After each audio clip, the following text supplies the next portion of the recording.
ഹരേ കൃഷ്ണ. ശ്രീമദ് ഭാഗവതത്തിന്റെ പുതിയൊരു ക്ലാസ്സിലേക്ക് എല്ലാവർക്കും സ്വാഗതം. ഓം അജ്ഞാന തിമിരാന്തസ്യ ജ്ഞാനാഞ്ജനാശലാകയാ ചക്ഷുരുന്മീലിതം യേന തസ്മൈ ശ്രീ ഗുരുവേ നമ. ശ്രീ ചൈതന്യ മനോവിഷ്ടം സ്ഥാപിതം യേന ഭൂതലെ സ്വയം രൂപ കഥാ മഹ്യം ദദാതി സോപദാന്തിഹം വന്ദേഹം ശ്രീഗുരും ശ്രീയുധ പദകമലം ശ്രീഗുരും വൈഷ്ണവാംശ്ച ശ്രീരൂപം സാഗ്രജാതം സഹഗണ രഘുനാഥാനുദം തം സജീവം സാദ്വൈതം സാവധൂതം പരിജനസഹിതം കൃഷ്ണ ചൈതന്യദേവം ശ്രീരാധാകൃഷ്ണ പാദാൻ സഹഗണ ലളിത ശ്രീ വിശാഖാനിതാംശ്ച. ഹേ കൃഷ്ണ കരുണാ സിന്ധോ ദീനബന്ധോ ജഗത്പദേ ഗോപേശ ഗോപിക കാന്ത രാധാകാന്ത നമോസ്തുതേ. തപ്ത കാഞ്ചന ഗൗരാംഗി രാധേ വൃന്ദാവനേശ്വരി വൃഷഭാനു സുതേ ദേവി പ്രണമാമി ഹരിപ്രിയേ. വാഞ്ചാകൽപതരൂപശ്ച കൃപാ സിന്ധൂപയേവ ച പതിതാനാം പാവനേഭ്യോ വൈഷ്ണവേവോ നമോ നമ. ഹരേ കൃഷ്ണ. ശ്രീമദ് ഭാഗവതത്തിന്റെ സ്കന്ധം 8 അധ്യായം 12 മോഹിനി മൂർത്തി മഹാദേവനെ സംഭ്രമിപ്പിക്കുന്നു എന്ന അധ്യായത്തിന്റെ ശ്ലോകം 9 നോക്കാം. ത്വാം ബ്രഹ്മ കേചിത് അഭയന്ത്യൂത ധർമ്മമേകേ ഏകേ പരം സദസദോ പുരുഷം പരേശം അന്യേ അവയന്തി നവശക്തിയുതം പരം ത്വാം കേചിൻ മഹാപുരുഷം അവ്യയം ആത്മതന്ത്രം.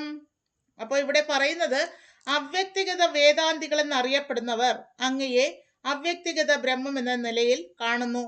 മീമാംസ തത്വജ്ഞാനികൾ അങ്ങയെ ധർമ്മമായി മതിക്കുന്നു. സാഖ്യ തത്വജ്ഞാനികൾ അങ്ങയെ പ്രകൃതിക്ക് അതീതനായ അതീന്ദ്രിയ വ്യക്തിയായും പുരുഷനായും ദേവന്മാരുടെ പോലും നേതാവായും പരിഗണിക്കുന്നു. ഭക്തിയുത സേവനത്തിന്റെ നിയമങ്ങൾ പിന്തുടരുന്ന പഞ്ചരാത്രികർ അങ്ങയെ 9 വ്യത്യസ്ത ശക്തികളോട് കൂടിയവനായി ആദരിക്കുന്നു. പതാഞ്ജലി മുനിയുടെ അനുയായികളായ പതാഞ്ജല തത്വജ്ഞാനികൾ അങ്ങയെ തുല്യനായോ ഉന്നതനായോ ആരുമില്ലാത്ത പരമസ്വതന്ത്രനായ പരമദിവ്യോത്തമ പുരുഷനായ ഭഗവാനായി ബഹുമാനിക്കുന്നു. അപ്പോൾ ഇവിടെ മഹാദേവൻ മോഹിനി മൂർത്തിയായി അവതരിച്ച ഭഗവാനെ കണ്ടിട്ട് ഭഗവാനെ ഗ്ലോറിഫൈ ചെയ്യുന്നതാണ് നമ്മൾ കണ്ടുവരുന്നത് ഈ ശ്ലോകങ്ങളിലൂടെ. ഇവിടെ പറയുന്നു അവ്യക്തഗത വേദാന്തികൾ എന്ന് അറിയപ്പെടുന്നവർ ഭഗവാനെ അവ്യക്തഗത ബ്രഹ്മം എന്ന നിലയിൽ ആരാധിക്കുന്നു എന്നാണ് പറയുന്നത്. അവർക്ക് സായുജ്യമുക്തി അടയാനാണ് താല്പര്യം. ശരിക്കും പറഞ്ഞാൽ അവ്യക്തിഗതവാദികൾ വിശ്വസിക്കുന്ന അരൂപിയായി ഇരിക്കുന്ന ആ ഈശ്വരീയ ശക്തി എന്ന് പറയുന്നത് സർവം പ്രകാശം അല്ലെങ്കിൽ ബ്രഹ്മമയം എന്നൊക്കെ പറയുന്നത് ഭഗവാന്റെ ശരീരകാന്തിയാണ് എന്ന് തിരിച്ചറിയുന്നില്ല എന്നതാണ് സത്യം. പിന്നെ പറയുന്നത് മീമാംസ തത്വജ്ഞാനികൾ ധർമ്മമായിട്ടാണ് ഭഗവാനെ കാണുന്നത്. ഭഗവാൻ തന്നെയാണ് ധർമ്മം. എല്ലാ സർവധർമ്മവും ഭഗവാനാണ്, ഭഗവാന് തുല്യനാണ്, ഈശ്വരനാണ് എന്നവർ ചിന്തിക്കുന്നു.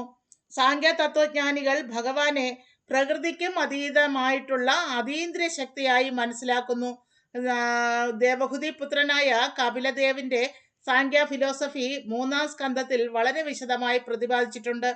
അവിടെ 24 ഘടകങ്ങളും 25-ാമതായി ജീവാത്മാവും 26-ാമതായി പരമാത്മാവിനെയും വിവരിക്കുന്നുണ്ട്. എന്നാൽ കലിയുഗത്തിൽ ഒരു കപില മുനിയുണ്ട്. അദ്ദേഹം 16 ഘടകങ്ങളെ പറ്റി മാത്രമേ പറയുന്നുള്ളൂ. മാത്രമല്ല ദ്രവ്യത്തെ പറ്റി മാത്രം അല്ലെങ്കിൽ ഭൗതികമായ കാര്യങ്ങളെ പറ്റി മാത്രം പ്രതിപാദിക്കുന്നു. എന്നാൽ ഒറിജിനലായിട്ടുള്ള ദേവഹുതി പുത്രനായിട്ടുള്ള കപില മഹർഷി പറയുന്നതാണ് യഥാർത്ഥ സാഖ്യ ഫിലോസഫി. ആ സത്യത്തിൽ പറയുന്നത് ദ്രവ്യത്തെയും ആത്മാവിനെയും പറ്റി പ്രത്യേകം പറയുന്നുണ്ട്. അതാണ് അതീന്ദ്രവാദികൾക്ക് ഭഗവാന്റെ ആ ശക്തി വിശേഷത്തെ തിരിച്ചറിയാൻ സാധിക്കുന്നു സാഖ്യ ഫിലോസഫിക്കാർക്ക്. പിന്നെ ഉള്ളത് ഭക്തിയുത സേവനത്തിന്റെ നിയമങ്ങൾ പിന്തുടരുന്ന നാരദീയ പഞ്ചരാത്രികരെ പറ്റി പറയുന്നു. അവർ 9 വ്യത്യസ്ത ശക്തികളോട് കൂടിയ ഭഗവാനെ ആരാധിക്കുന്നു.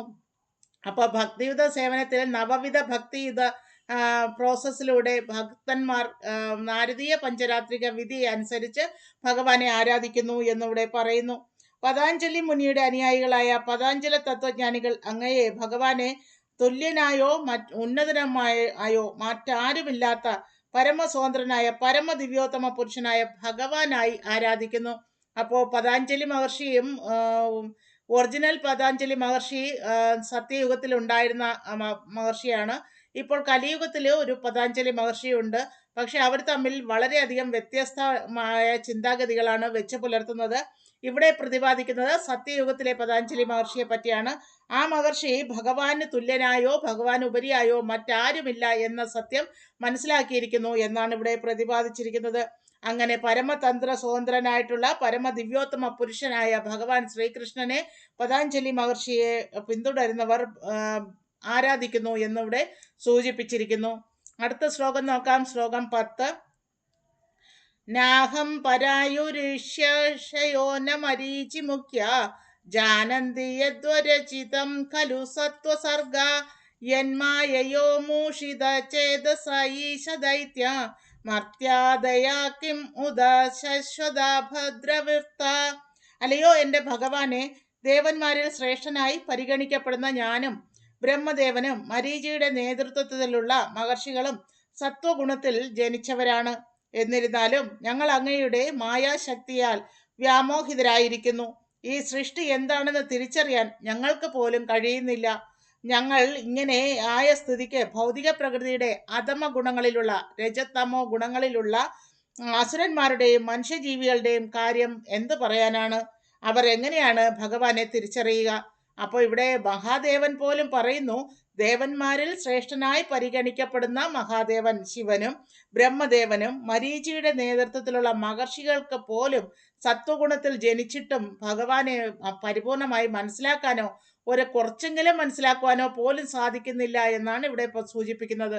അപ്പോൾ പിന്നെ വെറും മനുഷ്യരായ നമ്മൾക്ക് എങ്ങനെയാണ് ഭഗവാന്റെ മഹത്വം മനസ്സിലാവുക എന്നാണ് ഇവിടെ ചോദിച്ചിരിക്കുന്നത്. ഭാവാർത്ഥത്തിൽ എന്താ പറയുന്നതെന്ന് നോക്കാം.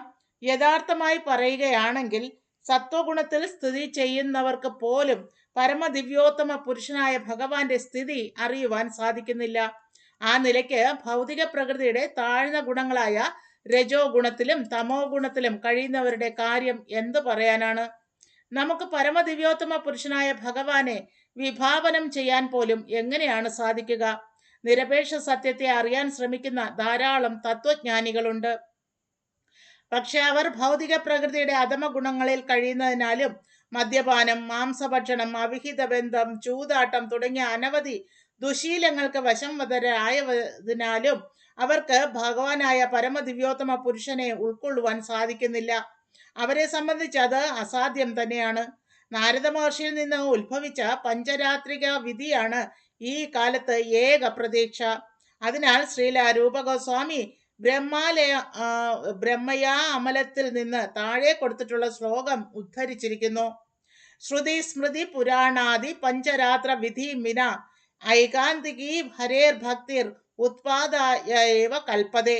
അതായത് ഉപനിഷത്തുകൾ, പുരാണങ്ങൾ, നാരദീയ പഞ്ചരാത്രം തുടങ്ങിയ വൈദിക സാഹിത്യങ്ങളെ അവഗണിച്ചുകൊണ്ടുള്ള ഭക്തിയുത സേവനം സമൂഹത്തിലുള്ള അനാവശ്യമായ ഉപദ്രവമേ ഉണ്ടാക്കുന്നുള്ളൂ. ഭക്തിരസാമൃത സിന്ധുവിൽ ജ്ഞാനത്തിൽ വളരെ ഉന്നതിയുള്ളവരും സത്വഗുണത്തിൽ സ്ഥിതി ചെയ്യുന്നവരുമായവർ പഞ്ചരാത്രിക വിധി ഉൾപ്പെടെയുള്ള ശ്രുതിയിലെയും സ്മൃതിയിലെയും ഇതര ധാർമ്മിക ശാസ്ത്രങ്ങളിലെയും വൈദിക നിർദ്ദേശങ്ങൾ പിന്തുടരുന്നു. പരമദിവ്യോത്തമ പുരുഷനായ ഭഗവാനെ ഈ വിധത്തിൽ അറിയാത്ത ഒരുവൻ സമൂഹത്തിനും മറ്റുള്ളവർക്കും യാതൊരു സഹായവും ചെയ്യുന്നില്ല. ഈ കലിയുഗത്തിൽ ധാരാളം ഗുരുക്കന്മാർ ഉണ്ട്. ശ്രുതി സ്മൃതി പുരാണാദി പഞ്ചരാത്രിക വിധികൾ വിഷയീകരിക്കുകയും പരാമർശിക്കുകയും ചെയ്യാത്തവർക്ക് നിരപേക്ഷ സത്യത്തെ അറിയുന്ന കാര്യത്തിൽ ലോകത്തിൽ വലിയ കുഴപ്പങ്ങളാണ് സൃഷ്ടിച്ചു കൊണ്ടിരിക്കുന്നത്. എങ്ങനെ തന്നെ ആയാലും ഒരു ആധ്യാത്മിക ഗുരുവിന്റെ മാർഗനിർദ്ദേശ പ്രകാരം പഞ്ചരാത്രിക വിധി പിന്തുടരുന്നവർക്ക് നിരപേക്ഷ സത്യത്തെ അറിയുവാൻ സാധിക്കുക തന്നെ ചെയ്യും. പഞ്ചരാത്രസ്യ കൃഷ്ണസ്യ വക്താദു ഭഗവാൻ സ്വയം. അതായത് പഞ്ചരാത്ര സമ്പ്രദായം പറയപ്പെട്ടത് പരമദിവ്യോത്തമ പുരുഷനായ ഭഗവാനാലാണ്. ഭഗവത്ഗീതയിൽ പറയപ്പെട്ടതുപോലെ തന്നെ വാസുദേവ ശരണാ വിദുർ അഞ്ജസൈവ. അതായത് വാസുദേവന്റെ പാദ പങ്കജങ്ങളിൽ ശരണം പ്രാപിക്കുന്ന ഒരുവനെ മാത്രമേ യഥാർത്ഥ സത്യം ഗ്രഹിക്കുവാൻ സാധിക്കൂ. ബഹുനാം ജന്മനാം അന്തേ ജ്ഞാനവാൻ മാം പ്രപദ്യതേ വാസുദേവ സർവമിതി സ മഹാത്മാ സുദുർലഭ എന്നാണ് ഭഗവത്ഗീതയിൽ പറഞ്ഞിരിക്കുന്നത്. അതായത് അനേകം ജനന മരണങ്ങൾക്ക് ശേഷം യഥാർത്ഥത്തിൽ ജ്ഞാനിയാകുന്ന വ്യക്തി സർവ കാരണങ്ങൾക്കും കാരണവും എല്ലാം തന്നെയും ഭഗവാനാണ് എന്നറിഞ്ഞ് ഭഗവാനെ ശരണം പ്രാപിക്കുന്നു. അങ്ങനെയുള്ള മഹാത്മാക്കൾ വളരെ വിരളമാണ് എന്നാണ് പറയുന്നത്.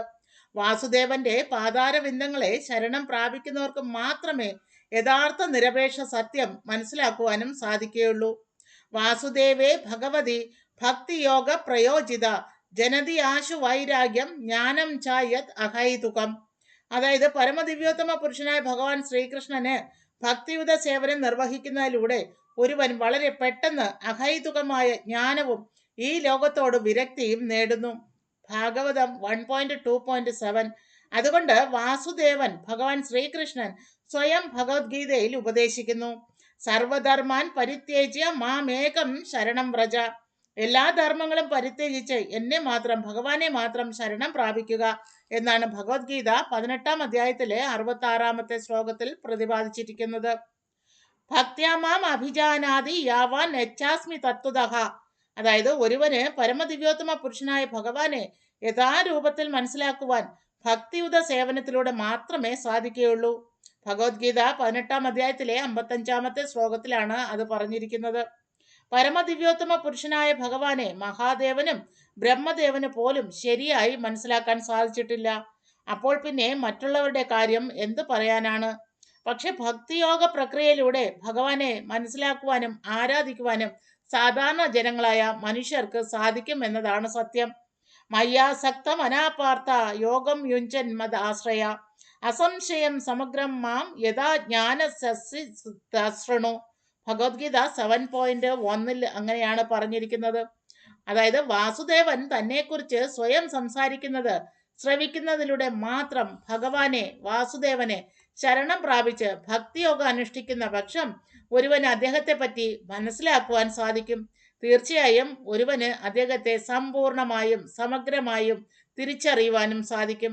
ഹരിബോൽ ഹരേ കൃഷ്ണ.